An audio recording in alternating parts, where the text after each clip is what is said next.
ஆண்டவராகிய இயேசுவின் நாமத்தில் தொலைக்காட்சி நேயர்களுக்கு அன்பின் வாழ்த்துக்கள். இந்த நாளின் செய்தி ஆமோஸ் தீர்க்க தரிசன புஸ்தகம் 3ஆம் அதிகாரம் 12ஆம் வசனம். நாளின் செய்தியுடைய தலைப்பு என்னவென்றால், great deliverance from the great danger. அதாவது மிகப்பெரிய ஆபத்திலிருந்து மிகப்பெரிய விடுதலை.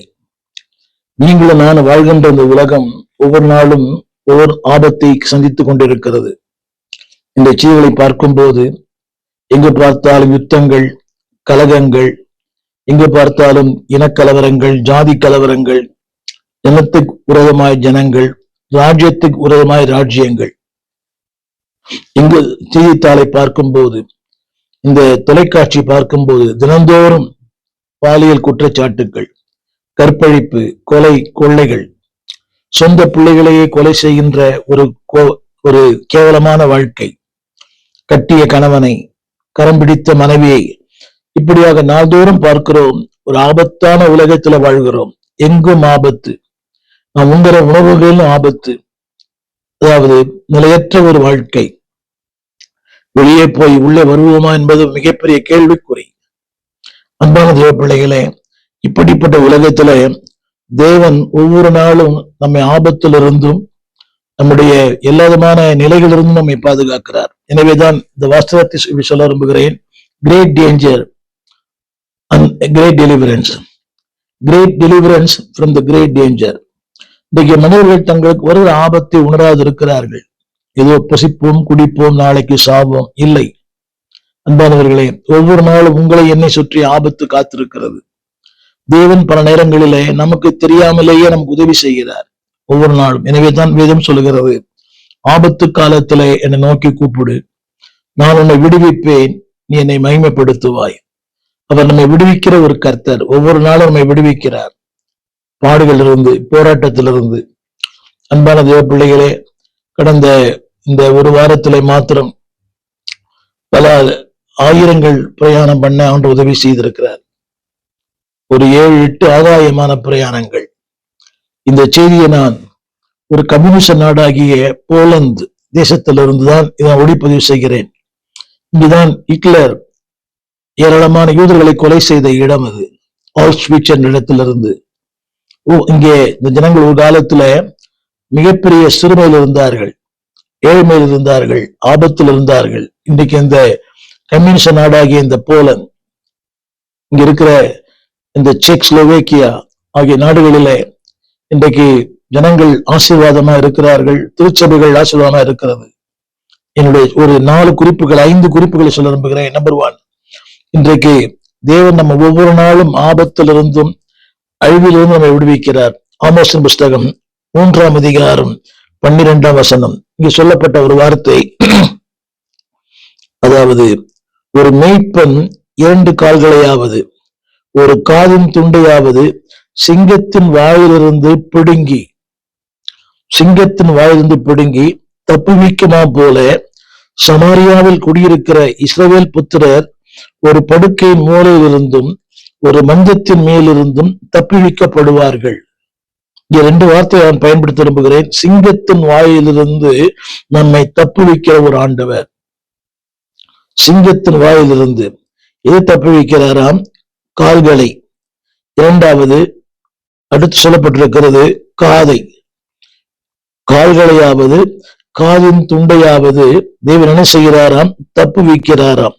அதே போல இஸ்ரவேல் புத்திரர் அவருடைய மஞ்சத்திலிருந்தும் அவருடைய படுக்கையின் மூலையிலிருந்தும் தப்புவிக்கப்படுவார்கள் என்று கர்த்தர் சொல்லுகிறார். இது ஒரு தேவனுடைய வார்த்தை. அந்த வார்த்தையில் இருக்கிற ஆழமான சத்தியம் என்னவென்றால், அந்த வசனம் இப்படி சொல்லுகிறது, 3ஆம் அதிகாரம் 12, taken out of the mouth of the lion. சிங்கத்தின் வாயிலிருந்து. என் அன்பு தேவ பிள்ளைகளே, ஆண்டவர் உங்களை என்னையும் இந்த சிங்கத்தின் வாயில் இருந்து தூக்கி எடுத்திருக்கிறார். சிங்கம் என்ன செய்யும்? அதன் கையிலே சிக்கும் போது அதை பீறி போடும், துண்டு துண்டாக, உரு தெரியாமல் உருக்குலைந்து ரத்தத்தை உறிஞ்சி. இங்கே எழுதப்பட்ட 2 வித்தியாசமான வார்த்தைகள். ஒன்று அதனுடைய கால்கள், 2வது அதனுடைய காது. அந்த மேய்ப்பன் எதை விடுவிக்கிறானாம்? கால்களை விடுவிக்கிறானாம், காதை விடுவிக்கிறானாம். உங்களுக்கு புரியும் நினைக்கிறேன். நம்முடைய பரம மேய்ப்பன் நம்ம சிங்கத்தின் வாயிலிருந்து நம்மை தப்புவித்தார். எனவேதான் பாடுகிறோம், ஆழத்திலிருந்து நாம் கூப்பிடுவோம், ஆத்திரமாய் நம்மை வந்து தப்புவிப்பார். தேவன் விடுவிக்க காரணம் என்னவென்றால், முதலாவது கால்களை, இரண்டாவது காதுகளை நன்றாக கவனிக்க வேண்டும். ஏன் கால்களை விடுவிக்கிற சொன்னால், ஆலயத்துக்கு நேராக ஓட, தீவிரிக்க, கர்த்தருடைய ஊழியம் செய்ய, ஓடி ஓடி ஆண்டுடைய வார்த்தையை பேச. இன்றைக்கு விடுவிக்கப்பட்ட அநேகர் இந்த ரெண்டுமே செயல்படுவதில்லை. கால்களும் செயல்படுவதில்லை, காதுகளும் செயல்படுவதில்லை. இந்த வார்த்தையிலே பாருங்கள், கால்களையும் காதுகளையும் அவர் விடுவிக்கிறாராம். அப்படியானால் அவருக்காக ஓட, அவருடைய வார்த்தையை கேட்க.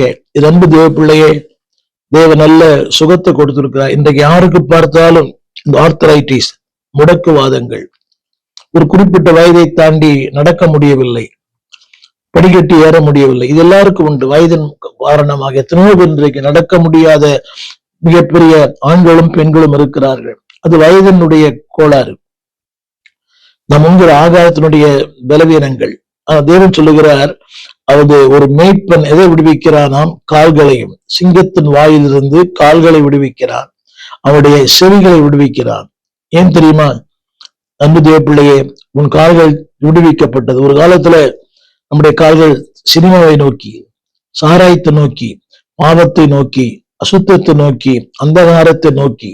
அது என்னுடைய வாழ்க்கையில உண்மை, என்னுடைய வாழ்க்கையில உண்மை. இன்றைக்கு வரப்போகிற ஒரு திரைப்படத்திற்கு 2 மாதங்களுக்கு முன்பாகவே 5 மணிக்கு நான் போய் நின்று அடி வாங்கி உதவி வாங்கி வந்திருக்கிறேன். உடம்பெல்லாம் சிவந்து வந்திருக்கிறேன். படம் பேரே அதுதான். நான் சொல்ல இந்த கருத்து, அன்றைக்கு கால்களை கர்த்தர் விடுவித்தார். 56 ஆண்டுகள் ஆனது அந்த கால்கள் கர்த்தருக்கு நேராய், ஆலயத்திற்கு நேராய். ஒரு காலத்துல திரைப்பட பாடல்களுக்கு அடிமை, ஓடி ஓடி. அந்த நாட்கள ரேடியோ தான், அது வெள்ளிக்கிழமையில தான் வரும். அது அந்த பாடலை கேட்பதற்கு எங்க இருந்தாலும் ஓடி வருவேன், வீட்டுல கேட்பதற்காக. எந்த டீ கடை பாடினாலும் அங்க நின்று அந்த பாட்டை கேட்பேன்.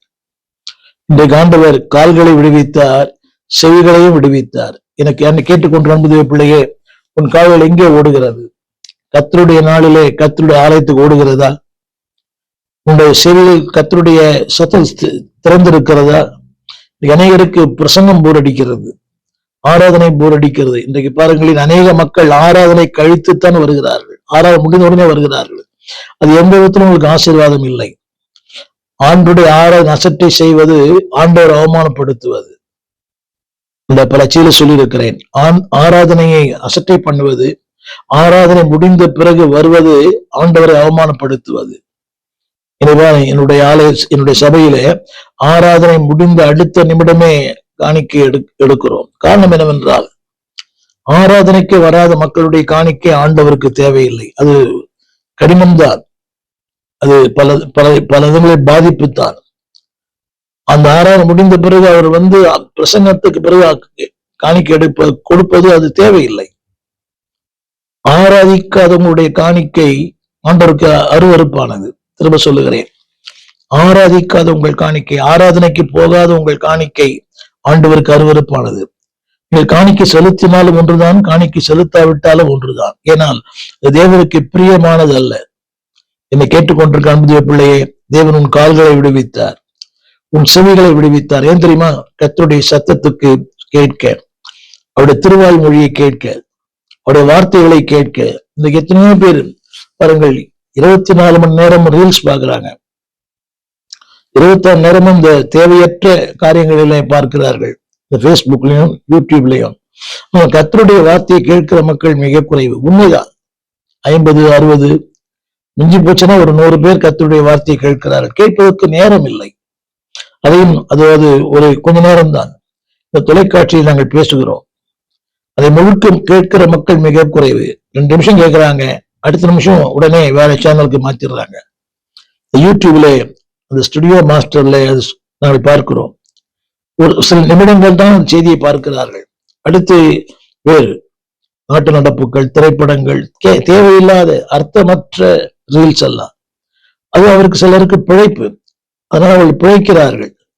அவங்களுக்கு தெரியும் எதை போட்டா ஜனங்கள் பார்ப்பாங்க, அதற்கு அடிமையாகிறார்கள். பாருங்களேன், நீங்கள் ஒன்றை பார்க்கும் போது அந்த அந்த காட்சி தொடர்ந்து வந்து கொண்டே இருக்கும் உங்களுடைய மொபைல்ல. ஏன்னா அவங்களுக்கு தெரியும் நீங்க இதை விரும்புறீங்கன்னு. நம்புகிற பிள்ளையே, வாட் யூ லைக். உன் கால்களை விடுவித்தார், உன் செவிகளை திறந்தார், செவிகளையே திறந்தீர் செய்வேன் உன் சித்தம். அந்த செவிகளை திறந்ததே அவர் சித்தம் செய்ய. உன் கால்களை விடுவித்தது அவருக்காக ஓட, அவருடைய வார்த்தையை சொல்ல. நம்பர் 1, தி கிரேட் டேஞ்சர். சிங்கத்தின் வாயிலிருந்து ஒரு மனிதனை செய்ய முடியாது, ஒரு சபை செய்ய முடியாது. ஆண்டவர் சிங்கத்தின் வாயிலிருந்து உன்னையும் என்னையும் விடுவித்தார். இங்கே எழுதப்பட்ட வார்த்தை, taken out from the mouth of the lion. நீங்களும் நானும் இந்த உலகம், பாவம், அசுத்தம், அஞ்ஞானம், இதிலிருந்து கர்த்தர் உங்க என்னையும் விடுவித்தார். ஒரு நன்றி சொல்லுவோமா? நன்றி உள்ள இதயத்தோடு ஒரு நன்மை செய்தால் வாழ்க்கை முழுக்க அவருக்கு நன்றி என்று சொல்லுகிறோம்.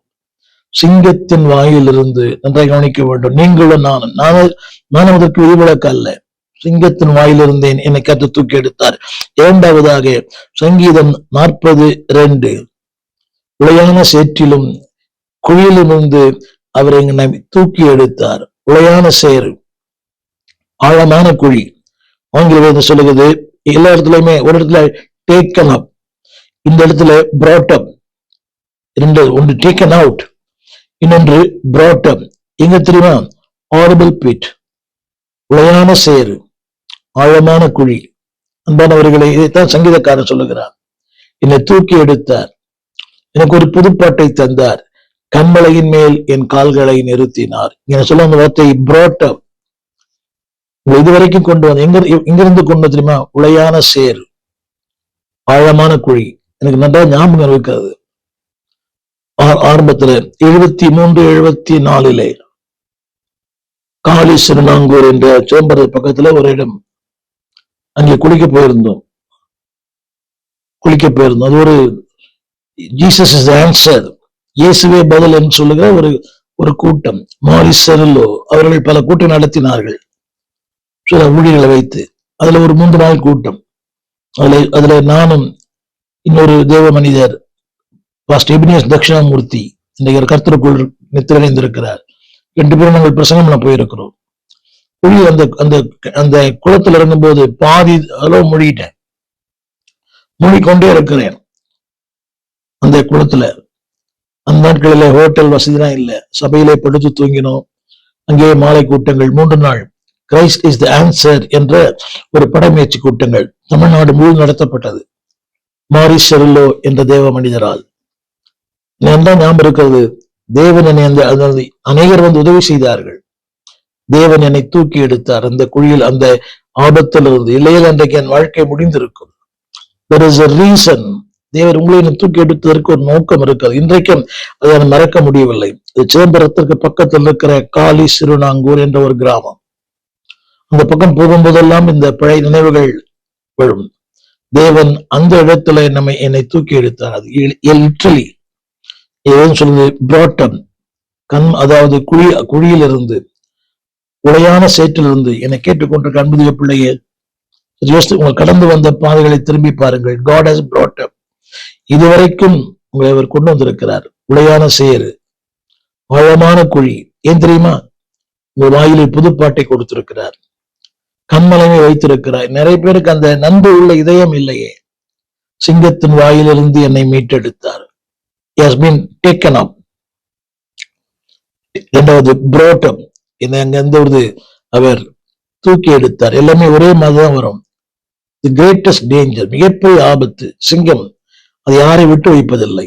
அந்த சிங்கத்து கூட போராடி ரட்சகர் பாவத்தோடு, அசுத்தத்தோடு, பிசாசோடு, அந்தகார லோகாதிபதிகளோடு போராடி உங்களை என்னை அவர் மீட்டெடுத்தார். நன்றி சொல்லுவோம். Number 1, he brought up. Number 1, he has taken up. Number 2, he brought out. Number 3, இங்க சொல்லப்பட்டிருக்கிறது he plucked. சகரியா புஸ்தகம் 3ஆம் அதிகாரம் 2ஆம் வசனம். சகரியா 3:2, நீங்கள் அக்கினியிலிருந்து தப்புவிக்கப்பட்ட கொல்லி அல்லவா. சகரியா 3:2 இங்கே ஒரு வார்த்தை எழுதப்பட்டிருக்கிறது. கர்த்தர், அங்கே சொல்லப்பட்ட வார்த்தை, இவன் அக்கினியிலிருந்து தப்புவிக்கப்பட்ட கொள்ளி அல்லவா. இங்கே பயன்படுத்தப்பட்ட வார்த்தை பிளக்ட் அவுட் ஆஃப் ஃபயர். நீங்களும் நானும் ஒரு காலத்துல அக்கினிக்கிரையாக வைக்கப்பட்டோம், அக்கினிக்கென்று நியமிக்கப்பட்டோம். குமார விசுவாசியாதனைவனோ அவன் ஆக்கினை தீர்ப்புக்கு உட்பட்டாயிற்று. நீங்களும் நானும் ஆக்கினை தீர்ப்புக்கு உட்பட்டிருந்தோம். வேதம் சொல்லுகிறது, அந்த அக்கினியிலிருந்து நம்மை தப்புவித்தார். அப்படியானால் அவர் அக்கினிக்குள்ளே வந்தார், சிங்கத்தோடு போராடினார், என்னை கை தூக்கி என்னை தூக்கி விட்டார். இன்னைக்கு சில பேர் நம்ம தூக்கி எடுக்கன்னு வருவாங்க, நம்ம இன்னும் ஆழத்துல அழித்துருவாங்க. நிறைய பேரை பார்க்கிறோம், ஒரு கடனா உதவி செய்கிறேன், உதவி செய்வாங்க, இன்னும் நம்ம கடனுக்குள்ள அழித்துருவாங்க. உதவி செய்வது போல இன்னைக்கு உலகமே ஒரு போலியான ஒரு உலகம், போலியான நடிப்பு, போலியான உறவு, போலியான அன்பு. உலகம் மாயை, உறவுகள் மாயை, எல்லாமே மாயை, கர்த்தர் ஒருவரை தவிர. இதை கேட்டுக்கொண்டிருக்க அன்புடைய பிள்ளையே, இங்க சொல்லப்பட்ட வார்த்தை அக்கினியிலிருந்து தப்புவிக்கப்பட்ட கொள்ளிகள். அப்படியானால் யோசித்து பாருங்களேன், ஆண்டவர் உங்களை என்னை அப்படியே கைவிட்டிருந்தால் இன்றைக்கு வெந்து சாம்பலாகி, உரு தெரியாமல், உருவழிந்து, விலாசம் தெரியாமல், முகவரி இல்லாமல் இப்படி இருந்திருப்போம். ஆண்டு நன்றி சொல்லுவோம். ஆங்கிலத்தில் பயன்படுத்தப்பட்ட வார்த்தை அவுட் ஆஃப் ஃபயர், நம்மை தப்புவித்த அக்கினியிலிருந்து. அப்படியானால் அவர் அக்கினிக்குள்ளே வந்தார். என் அன்பு தேவ பிள்ளையே, நீ கடந்து போகிற ஒவ்வொரு கண்ணீரின் பாதையிலும் தேவனோடு கூட இருக்கிறார். Is with you. உன் கண்ணீரின் பாதையில், உன் அக்கினி சுவாலையில், இந்த சிங்கத்தின் நடுவில், அந்த உளையான குழியிலே உன்னோடு கூட டிராவல் பண்றார். உன்னை தூக்கி எடுக்க, உன்னை வெளியே கொண்டு வர, உன்னை அநேகர் கண்மலை மேல் உன்னை வைக்க, உனக்கு ஒரு புதுப்பாட்டை தர, ஒரு புதிய வாழ்க்கைக்கு சொந்தக்காரனை மாற்ற முடிந்தால ஒரு ஆமீன் சொல்லும்படி அன்பை கேட்கிறேன். He plucked out. முதலா சொன்னேன், he taken out. ஆரம்பத்துல he brought up. நான்காவது ஒரு சொல்ல விரும்புகிறேன். கொலோசியர் புஸ்தகம் 1:13 he delivered from the power of darkness. அந்தகாரத்திலிருந்து. கொலோசியர் 1:13 இருளின் அதிகாரத்தில் என்று. இங்கே பயன்படுத்தப்பட்ட எல்லா வார்த்தை சிங்கத்தின் ஆளுகையில் இருந்து, குழியின் அந்த ஆழத்திலிருந்து, அக்கினியின் அந்த ஜுவாலையிலிருந்து. யோசித்து பார்க்கலாம், ஒரு நீங்க அக்கினியில் இருக்கலாம், நீங்க கடந்து கொண்டு செல்கிற பாதை அக்கினியோட மோசமா இருக்கலாம். அக்கினி ஊடாய் நடந்தாலும், ஆழியின் தண்ணீரை கடந்தாலும் உங்கள் தேவனோடு கூட இருக்கிறார். நீ சொல்லப்பட்ட வார்த்தை இருளின் அதிகாரம். இருளுக்கு ஒரு அதிகாரம் இருக்கிறது, நம்ம நிலைத்தடுமாற செய்கிறது, நிலைக்குலைய வைக்கிறது, தேவனை விட்டு நம்மை தூரப்படுத்துகிறது. வாழ்க்கையில அன்பானவர்களே, அதாவது நம்மை தற்கொலைக்கு நேராய் அது தள்ளி விடுகிறது. இருளின் அதிகாரம் எல்லாம் தெரியும், வேதம் தெரிந்தவர்கள் தான். இன்னைக்கு பாருங்களேன், வேதம் தெரிந்த பல தற்கொலை செய்கிறார்கள். நீண்ட நாள் தேவனோடு வாழ்ந்தவர்கள் தான், நீண்ட நாள் தேவனோடு பிரயாணம் பண்ணினவர்கள் தான், நீண்ட நாள் தேவனோடு டிராவல் பண்ணவங்க தான். ஏதோ ஒரு காரணங்கள், வாழ்க்கை ஏதோ ஒரு காரணங்கள் அவர்களை தற்கொலைக்கு நேராய் தள்ளி விடுகிறது.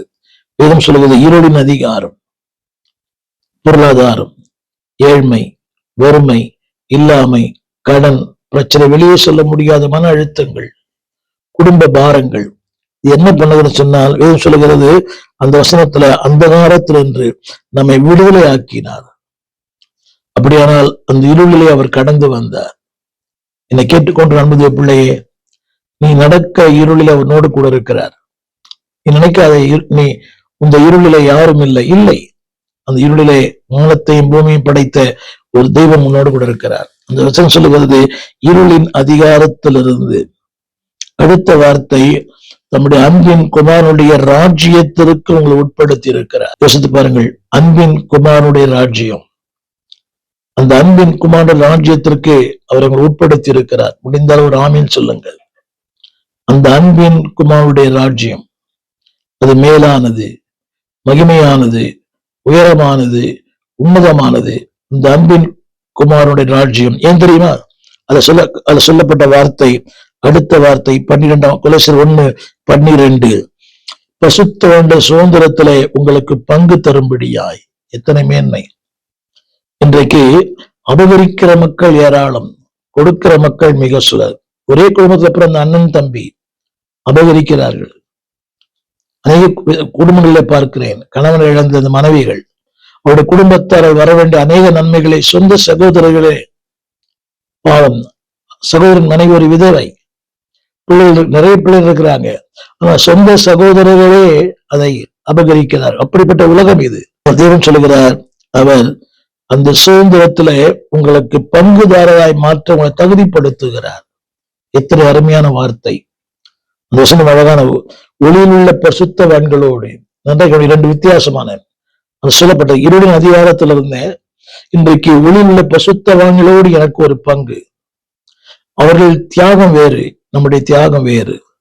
அவருடைய அர்ப்பணம் வேறு, நம்முடைய அர்ப்பணம் வேறு. அவருடைய உழைப்பு வேறு, நம்முடைய உழைப்பு வேறு. ஆனா அந்த பசுத்தவான்களுடைய சுதந்திரத்திலே எனக்கு பங்கு அளிக்கிறாராம். மறுப்பிதாக்கள் மலைகளிலும் குகைகளிலும் அவர்கள் ஒவ்வொரு நாளும் அடிப்பட்டு வாதிக்கப்பட்டு சிறுமைப்படுத்தப்பட்டு அந்த அவருடைய சுதந்திரத்தில் எனக்கு பங்கு கொடுக்கிறாராம். அதை யோசித்து பார்க்க வேண்டும். அதற்கு நான் தகுதியானவன் அல்ல, ஒன்றுமே நான் செய்யவில்லை. அவருடைய அந்த பரிசுத்தத்திற்கு இணை நாம் இல்லை, அவருடைய உழைப்புக்கு இணை நாம் இல்லை. நமக்கு முன்பால வாழ்ந்து எத்தனையோ பரிசுத்தவான்கள். பிராங்க்லின் என்று சொல்லுகிறவர், அவர் தொப்பியிலே கூழ் வாங்கி குடித்து அந்த சிவகாசி சாத்தூர் பகுதிகளை ஊழியம் செய்தாராம், நெல்லை தென் மாவட்டங்களிலே. இத்தனையோ பரிசுத்தவான்கள். கடந்த வாரத்தில நான் இந்த அயர்லாந்து தேசத்திலே நான் கர்த்தருடைய ஊழியம் செய்த வாய்க்கை பெற்றேன். எமி கார்மைக்கேல் அவருடைய பிறந்த அந்த இடத்தை, அந்த கிராமத்துல ஊழியம் செய்தேன். இன்றைக்கும் அங்க அது அப்படித்தான் இருக்கிறது, அன்றைக்கு அப்படி இருக்கிறது.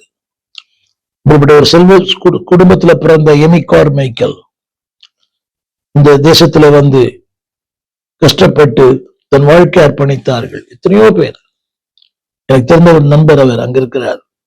ஒரு பிரேசில்ல 26 வயதுல ஒரு மிஷினரி அழைக்கப்பட்டார். அவரும் ஒரு இள வயது மனைவியும் 6 வாரங்கள் அவர் கப்பல் பிரயாணம் பண்ணியிருக்கிறார். அது ஒரு கார்கோ ஷிப். அது பேசஞ்சர் மக்கள் போகிற கப்பல் அல்ல, அங்கே பொருட்கள் ஏற்றி செல்கிற ஒரு கார்கோ ஷிப். அதுல 6 வாரங்கள் பிரயாணம் பண்ணியிருக்கிறார். அந்த தேசத்துல 32 ஆண்டுகள் ஊழியம் பண்ணியிருக்கிறார் பிரேசில்ல, அந்த அமேசான் காடுகளுக்குள்ளே. இன்றைக்கும் அவருக்கு நல்ல ஆரோக்கியமா இருக்கிறார். 86 வயது, ஆரோக்கியமா இருக்கிறார். அப்படியான யோசித்து பாருங்க. அவருடைய கண்கள், காதுகள் எல்லாமே ரொம்ப ஆரோக்கியமா இருக்கிறார். அவர் சொல்லுகிறார், நான் அன்றைக்கு ஊழியம் செய்தேன். 6 வாரங்கள் நான் அங்கே கப்பலில பிரயாணம் பண்ணினேன். ஒரு சரக்கு கப்பல். ஆனா அதுல 3 பேர் தான் அதுல இருந்தாங்க பிரயாணம் பண்ண. மற்ற எல்லாமே பொருட்கள் தான். புயல், காற்று, சூறாவளி எல்லாமே. அவருடைய பலனை இன்றைக்கு அவர்கள் அனுபவிக்கிறார்கள், பிள்ளைகள் அனுபவிக்கிறார்கள். அத்தனை பேர் இன்றைக்கு மருத்துவத்துறையில அவருடைய பிள்ளைகள், பேர பிள்ளைகள். அவருடைய ஒரு மருமகன் இன்றைக்கு அமெரிக்க, இங்கிலாந்துடைய பாராளுமன்றத்துல நல்ல ஒரு பதவியில் இருக்கிறார். என் அன்பு தேவ பிள்ளைகளை, தேவன் உங்களை தூக்கி எடுத்ததற்கு ஒரு நோக்கம் உண்டு. அங்கே சொல்லப்பட்டிருக்கிறது, அந்த பரிசுத்தவானுடைய சுதந்திரத்திலே உங்களுக்கு ஒரு பங்கு. ஒரு துக்கமான காரியம், அதை குறித்து யாரும் யோசிக்கிறதே இல்லை. எனக்கு இன்றைய நாள் வாழ்ந்தா போதும், அடுத்து ஏமாற்றி வாழ்வதே இன்னைக்கு சில பேருக்கு அந்த வாழ்க்கை. அவரை ஏமாத்தணும், இவரை ஏமாத்தணும், பொய் பேச ஏமாத்தணும். பாருங்க, எல்லாமே இன்னைக்கு அப்படிதான். உண்மை இல்லை. திருச்சபைக்கு போகிற பல இடத்துல இன்றைக்கு உண்மை இல்லை. காணிக்கையிலே உண்மை இல்லை, தசமபாகங்களிலே உண்மை இல்லை, ஆராதனையிலே உண்மை இல்லை, அவள் கொடுக்கப்பட்ட கிருபைகளை பயன்படுத்துவதிலே உண்மை இல்லை.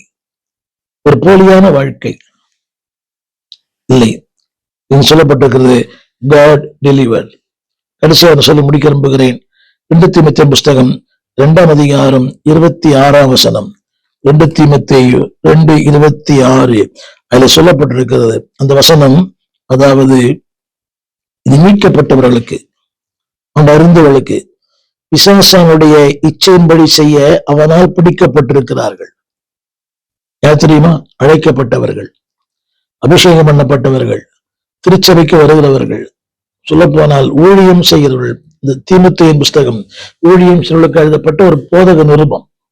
இங்க சொல்லப்பட்டிருக்கிறது, பிசாசானுடைய இச்சையின்படி செய்ய அவனால் பிடிக்கப்பட்டிருக்கிறார்கள். யார்? ஊழியம் பண்றவங்க, அழைக்கப்பட்டவங்க, அபிஷேகம் பண்ணப்பட்டவங்க. மாத்திரமல்ல, அவர்கள் மறுபடியும் மயக்கம் தெளிந்து ஆழமாய் சிந்திக்க வேண்டும். அவனுடைய கண்ணுக்கு நீங்களாக்கத்தக்கதாக, என பயன்படுத்த விரும்புகிற வார்த்தை, அதாவது he awakened out of the snare of the devil. தமிழில் சொல்லுகிறேன், பிசாசானுடைய கண்ணிலிருந்து நம்மை விடுவிக்கிறாராம். தமிழ்ல வாசிக்கிறேன், அவன் கண்ணுக்கு நீங்களாக்கத்தக்கதாக. நான் சொன்ன எல்லாமே கிரேட் டேஞ்சர், மிகப்பெரிய ஆபத்து. அவன் கண்ணிக்கு நீங்களா, கண்ணி என்பது கண்களுக்கு புலப்படாது. இதான் சிம்சோன் சொன்னான், எப்போதும் போல இப்போது உதறி போட்டு போவேன். He doesn't know the snare. அவங்களுக்கு புரியல. எப்போதும் போல இப்போது உதறி போட்டு போவேன். சிங்கத்தை கொன்றேன், கரடியை கொன்றேன், நரிகளின் வாளை பிடித்தேன், அதை செய்தேன். அந்த வசனம் சொல்லுகிறது, அவனுடைய கண்ணுகளுக்கு நீங்களாக்கும்படியாய். இது யாருக்கு தெரியுமா? அறிந்தவர்கள். வசனத்தை படிக்கிற கேளுங்க, அறிந்தவர்கள். 24ஆம் வசனம், கர்த்தருடைய ஊழியக்காரர் என்று எழுதியிருக்கிறது. 2 தீமோத்தேயு புஸ்தகம் 2:24 ஆரம்பிக்கும் போது இப்படி ஆரம்பிக்கிறார், என் குமாரனே. இது ஊழியக்காரர்களுக்கு நடக்கிற ஒரு மிகப்பெரிய விபரீதமான ஒரு வாழ்க்கை. அதுல சொல்லப்பட்டிருக்கிறது, பிசாசானுடைய இச்சையின்படியே செய்ய. It's a cunning trick played by the devil in the presence of God. பிசாசானுடைய இச்சையின்படியே செய்ய. அவன் புரியல, இப்படி பண்றோமே, இப்படி செய்யறோமே, ஒருவேளை போஜனத்திற்காக தன் சிஷ்டபுத்திர பாகத்தை விற்று போட்ட ஏசாவை போல. வேண்டாம். It's a cunning trick played by the devil. வசனம் சொல்லுகிறது, அவர்களை அவர் நீங்களாக்கத்தக்கதாக. என்னை கேட்டுக்கொண்ட அன்பு தேவ பிள்ளையே, உங்களுடைய முதல் குறிப்பை சொன்னேன். நம்பர் 1, சிங்கத்தின் வாயிலிருந்து. 2வது, அக்கினியின் ஜுவாலையிலிருந்து. 3வது, உளையான சேற்றிலிருந்து. 4வது, அன்பானவர்களே, இருளின் அதிகாரத்திலிருந்து. 5வது, பிசாசின் கண்ணியிலிருந்து. தெரியாது. நீங்க யாரையும் கேளுங்க, நான் ஒரு தப்பும் பண்ணலையே, ஐ அம் ஆல் ரைட், அவரை விட நான் பரவாயில்லை, இந்த பரிசீலனை போல, நான் அவனை போல இல்லை, இவனை போல இல்லை, நான் உபவாசிக்கிறேன், தசமம் கொடுக்கிறேன், கம்பேர் டு சம் ஒன். வேண்டாம். ஒரு 5 ஆங்கில வார்த்தைகளை சொல்ல விரும்புகிறேன், புரிந்தால் புரிந்து கொள்ளுங்கள். He brought up, என்னை அவர் தூக்கி எடுத்தார். சங்கீதம். 2வது, it taken out, சிங்கத்தின் வாயிலிருந்து. ஆமோஸ் 3:12. 3வது, picked out, அக்கினியிலிருந்து என்னை தூக்கி எடுத்தார். 4வது, delivered, என்னை விடுவித்தார் இருளின் அந்தகாரத்திலிருந்து. கடைசியாக awaken, எனக்கு விழிப்புணர்ச்சியை தந்தார். நீங்க எத்தனை பேருக்கு விழிப்புணர்ச்சி இல்லையே? நான் பல ஊழியரோடு பழகுகிறேன், பல ஊழியர்களோடு கூட டிராவல் பண்றாங்க. அதை சொல்லும் போது அது பரவாயில்லை, அரசியல்வாதியோட, கட்ட பஞ்சாயத்து பண்றவங்களோட, அவரோட மிகப்பெரிய கொடுமை என்னவென்றால், கவனியுங்கள், கிறிஸ்தவத்தை எதிர்க்கிற மக்களோடு கூட அவர் இருக்கிறார்கள். சொல்ல போனால் கிறிஸ்தவ எதிர்ப்பாளர்களோடு கூட அவர் ஐக்கியமா இருக்கிறார். அதுல அந்த கட்சியில உறுப்பினராக இருக்கிறார்கள். இவர் போதகர், அநேக போதகர்கள் இன்னைக்கு அதில் இருக்கிறாங்க. அது பிசாசனுடைய கண்ணி, மயக்கம், ஏதோ ஒண்ணு.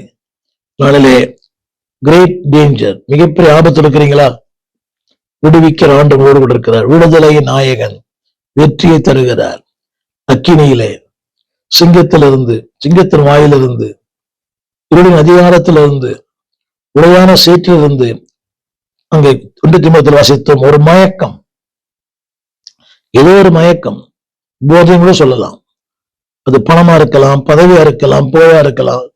சில பேருக்கு அந்த பதவி வந்த உடனே they forget everything, அந்த அழைப்பே மறந்துடுறாங்க, அந்த அபிஷேகத்தை மறந்துடுறாங்க. எதற்காக அழைக்கப்பட்டேன்? சில நேரங்களில பிசாசு நமக்கு ஐயப்பட்ட பொறுப்புகளை தந்து, பதவிகளை தந்து, மேக் இட் பிஸி. நீ அதை பண்ணு, இதை பண்ணு, அதை பண்ணு, இதை பண்ணு, முக்கியமான நோக்கத்தை விட்டு விடுகிறோம். வேண்டாம்.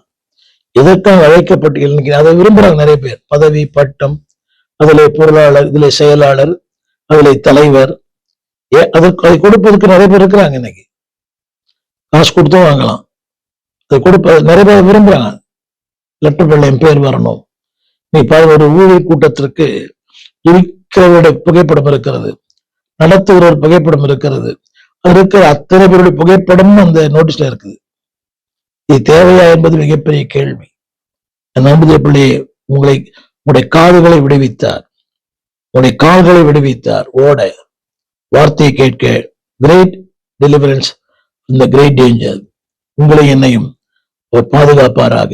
அக்கினிலிருந்து, சிங்கத்தின் வாயிலிருந்து, மயக்கத்திலிருந்து, குழியிலிருந்து, அந்த காலத்து இருளிலிருந்து உங்களை பாதுகாக்க ஆண்டவர் அனுக்கிரகம் பண்ணுவாராக.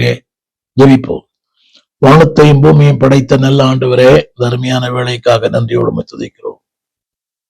தகப்பனே, எங்களை தூக்கி எடுத்து தோள் மேலே சுமந்து கொண்டிருக்கிறேன். நீ கேட்டது போல அக்கினிலிருந்து, சிங்கத்தின் வாயிலிருந்து, இருளின் அதிகாரத்திலிருந்து, அன்றவரே மயக்கத்திலிருந்து, உடையான குழியிலிருந்து எங்களை தூக்கி எடுத்தீரே. ஒரு பர்பஸ், ஒரு நோக்கத்திற்காக, ஒரு குறிக்கோளுக்காக, அன்றவரே ஒரு அழைப்புக்காக வைத்திருக்கிறீர். For a plan of God, the purpose of God, the provision of God. நாங்கள் அதை மறந்து விடாதபடி எதற்காக அழைத்தீரோ அதை நாங்கள் நிறைவேற்ற எங்கள் அர்ப்பணம் செய்யும். உடைய கரங்களில் எங்களை தாழ்த்துகிறோம். கர்த்தர் நடத்தும். திரும்ப நக்கினுக்குள்ளே போகாதபடி, திரும்ப சிங்கத்தின் வாயுதலே போகாதபடி, திரும்பமாக அந்த மயக்கத்திற்குள்ளே போகாதபடி திருவுள்ள வாழ்க்கை வாழ சகாயம் பண்ணும். இயேசுவின் நாமத்தில் நல்ல பிதாவே, ஆமென். அன்பான தேவ பிள்ளைகளே, there is a danger, there is a deliverance, there is a determination. ஆண்டவர் உங்களை என்னையும் அன்பானவரே அந்த டேஞ்சர், டிஸ்ட்ரக்ஷன் விடுவிக்கிறார். காரணம் தெரியுமா? ஒரே ஒரு காரணம், உங்களை என்னையும் பயன்படுத்தும்படி விடுவித்தவர் வாய்ப்புகளை கொடுக்கிறார். ஆங்கிலத்தில் பாருங்கள், God has given a position, God has given the possibilities, God has given the plan. உங்களுக்கு எனக்கும் அந்தஸ்து கொடுத்திருக்கிறார். வெளியிலிருந்து தூக்கி எடுத்து பொசிஷன். இரண்டாவது பாசிபிலிட்டி, வாய்ப்புகளை கொடுத்திருக்கிறார். அவருக்காக ஓட, ஊழியம் செய்ய. மூன்றாவது, உங்களை குறித்து திட்டம் வைத்திருக்கிறார். அதை நிறைவேற்ற அர்ப்பணிப்போம், செயல்படுவோம், அந்த விழிப்புணர்ச்சியோடு வாழ்வோம். தேவையற்ற அர்த்தமற்ற காரியத்தில் சிக்கிக்கொள்ள வேண்டாம். சில்லறை வியாபாரங்கள்லாம் வேண்டாம். எதற்காக அழைக்கப்பட்டோமோ அதை மாத்திரம் செய்வோம். God bless you. எங்கள் விலாசம் போதகர் ஸ்டீபன் தேவகுமார், திறந்த வாசல் சபை, நம்பர் 65, பரமானந்த தெரு, 7 கிணறு, சென்னை 600001. தொடர்புக்கு 9841839287. மேலும் 044431833330. எங்கள் மின்னஞ்சல் stephenopendor@gmail.com. எங்கள் தேவ செய்திகளை யூடியூப் சேனலில் பார்த்து பயனடையுங்கள். தேவன் உங்களை ஆசீர்வதிப்பாராக.